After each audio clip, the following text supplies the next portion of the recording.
G20 समूह की कार्यसूची में संस्कृति को शामिल करने के लिए हम देश के प्रधानमंत्री आदरणीय नरेंद्र मोदी जी का धन्यवाद करना चाहते हैं।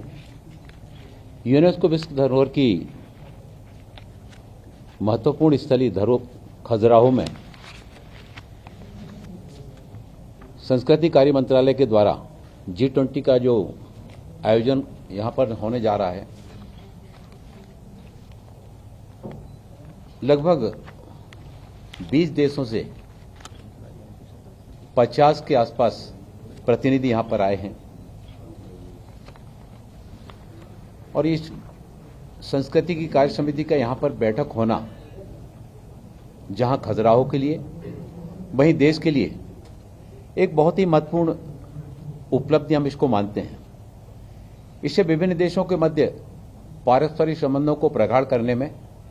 एक महत्वपूर्ण भूमिका का निर्वाह इस बैठक के माध्यम से होगा, जहां विभिन्न देशों के बीच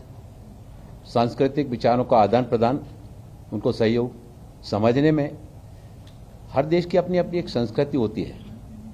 इस तरह के आयोजनों के माध्यम से जहां हमें एक दूसरे की संस्कृति को समझने का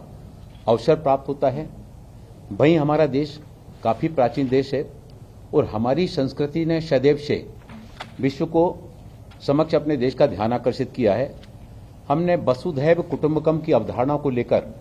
हम हमेशा से आगे बढ़े हैं और हमारे प्राचीन महाउपनिषद के पाठ से यह वसुधैव कुटुंबकम की अवधारणा को लिया गया। आज यहां पर इस कार्यक्रम के माध्यम से जहां एक और हम जहां एक दूसरे के विचारों को समझेंगे, वहीं आज दुनिया के समक्ष जो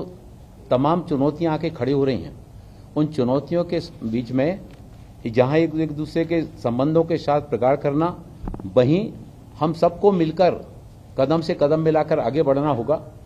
पिछले दिनों वैश्विक घटनाक्रम को अगर हम नजर डालें तो आज दुनिया बगैर एक दूसरे के सहयोग के और वैश्विक स्तर पर समस्याओं के निराकरण के लिए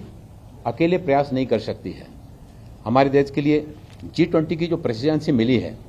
ये हमारे पूरे देश के लिए गौरव की बात है और हमारे संस्कृति कार्य मंत्रालय के द्वारा आदरणीय पंतप्रधान जी के द्वारा जो खजुराहो का चयन किया गया, मैं आदरणीय प्रधानमंत्री जी का जहां एक और हृदय से धन्यवाद करना चाहता हूं, जिन्होंने एक पृथ्वी,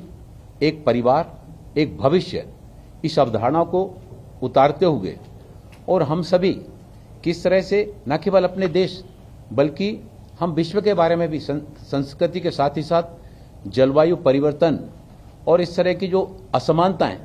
आर्थिक असमानताएं विविध क्षेत्रों में, हम एक दूसरे के साथ कदम से कदम मिलाकर कैसे इस संस्कृति के आयोजन के माध्यम से हम एक दूसरे के साथ में जुड़ सकते हैं। पिछले दिनों रूस और यूक्रेन के समय हमने देखा कि भारत ने जिस तरह से अपनी भूमिका का निर्वाह करते हुए न केवल हमारे देश के बच्चों को, बल्कि ये हमारे देश की संस्कृति का, ये हमारे देश के तिरंगे का सम्मान था। आदरणीय पंतप्रधान जी के कुशल मार्गदर्शन में कि जहां एक और हमारे देश के छात्र वहां से निकल के आए, वहीं विश्व के अनेक राष्ट्रों के छात्र तिरंगा लेकर वहां से और सुरक्षित वहां से निकल सके। इसमें संस्कृति का बहुत बड़ा योगदान है। हमारे देश की संस्कृति ने हमेशा से, हमने जियो और जीनो दो की अवधारणा के साथ हमारा देश आगे बढ़ा है। वसुधैव कुटुंबकम को जो इस बार के G20 में शामिल किया गया है, इसी सोच को लेकर शामिल किया गया है और मुझे पूरा विश्वास है कि यहाँ पर हमारी G20 की बैठक से जो मंथन होकर निकल के आएगा, उस मंथन में हमने देखा कि हमारे यहाँ पर जो हमारी प्राचीन मूर्तियाँ, उसमें खजुराहो की भी मूर्तियाँ हैं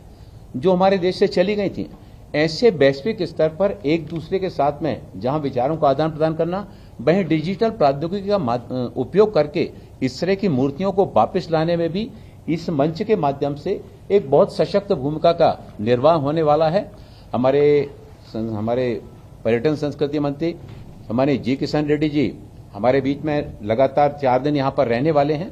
और उनकी उपलब्धि से जहाँ यह बैठक महत्वपूर्ण है, वहीं आने वाले समय में खजुराहो और मध्य प्रदेश के लिए भी यह G20 की कार्य समिति की बैठक महत्वपूर्ण उपलब्धियां लेकर आएगी।